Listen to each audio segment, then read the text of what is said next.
Assalamualaikum warahmatullahi wabarakatuh. Puji beserta syukur marilah kita panjatkan kepada Allah Subhanahu wa taala yang telah memberikan beribu-ribu nikmat. Tidak lupa salawat dan salam tercurahkan kepada Nabi Muhammad sallallahu alaihi wasallam, keluarganya beserta sahabat. Semoga kita semua mendapatkan syafaatnya dan mendapat petunjuk hingga hari kiamat nanti. Alhamdulillahirabbil alamin. Allahumma sholli ala sayyidina Muhammad wa ala ali sayyidina Muhammad. Kali ini saya tidak bermaksud untuk menggurui saudaraku sekalian, karena pada dasarnya saya sendiri hanyalah manusia biasa yang tidak luput dari salah dan dosa. Saya hanya sedikit bercerita tentang cerita hikmah yang bertemakan tidak berputus asa dari rahmat Allah. Jauh sebelum diutusnya Nabi Muhammad SAW, pernah ada seseorang yang luar biasa prestasi kejahatannya. Ia telah membunuh 99 orang tanpa alasan yang benar. Namun demikian, tiba-tiba tergerak dalam hatinya untuk bertaubat. Hanya saja ia bimbang apakah masih ada peluang baginya untuk kembali ke jalan kebaikan. Orang-orang di sekitarnya menyarankan agar menemui seorang rahib untuk menanyakan hal itu. Ketika dia tiba di tempat kediaman sang rahib, ia menceritakan kegundahan hatinya dan keinginannya untuk bertaubat. Kemudian sang rahib bertanya, "Apakah kesalahanmu itu?" Ia berkata, "Saya telah membunuh 99 orang tanpa alasan yang benar." "Apa?" Rahib berkata. Seru sang rahib penuh kekagetan. "Membunuh 99 orang? Tidak ada jalan bagimu. Tempat yang tepat bagimu adalah neraka." Rahib berkata. Lelaki itu kemudian sangat kecewa sekaligus marah.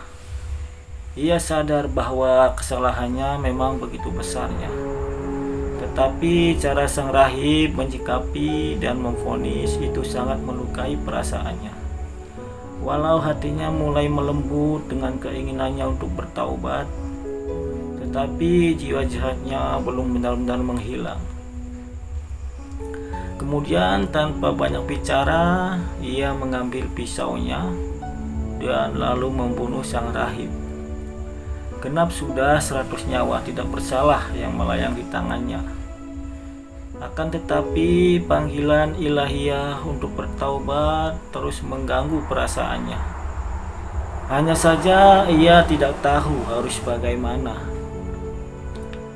Suatu ketika ada orang yang menyarankan untuk menemui seseorang yang alim di suatu tempat. Dan ia segera menuju ke sana.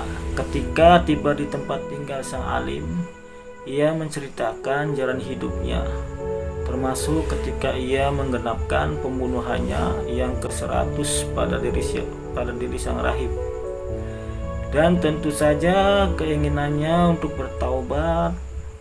Sang alim yang bijak itu berkata, "Tentu saja bisa, dan tidak ada seorang pun yang bisa menghalangi keinginanmu untuk bertaubat.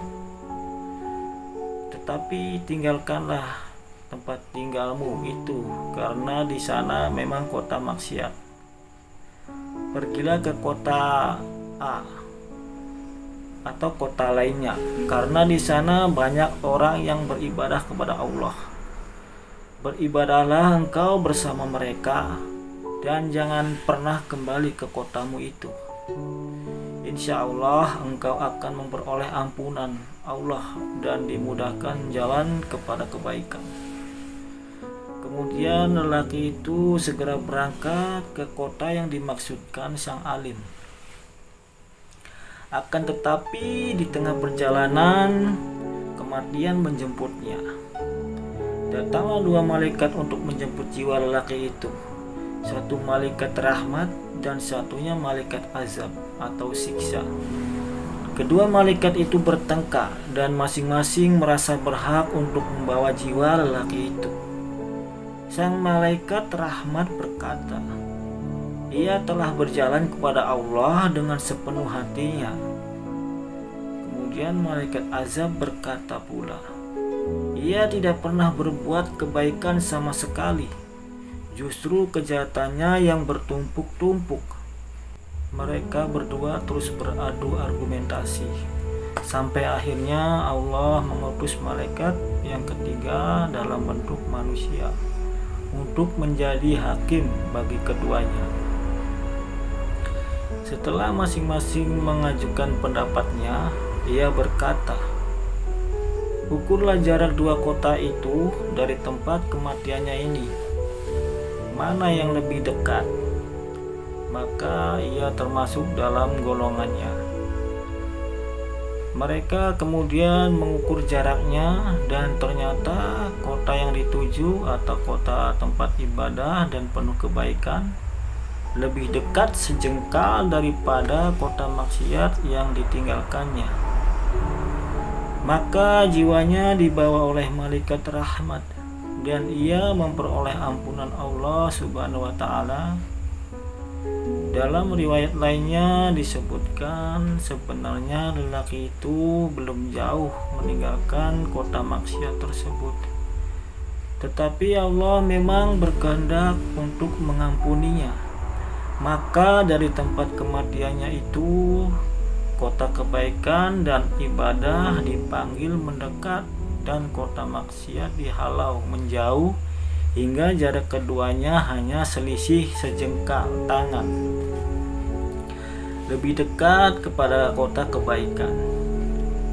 Baiklah saudaraku, inilah sedikitnya cerita hikmah tentang tidak berputus asa dari rahmat Allah Subhanahu wa taala. Dan jika ada salah kata yang saya ucapkan, saya minta maaf. Dan jangan lupa subscribe, like, komen, dan share. Terima kasih. Wassalamualaikum warahmatullahi wabarakatuh.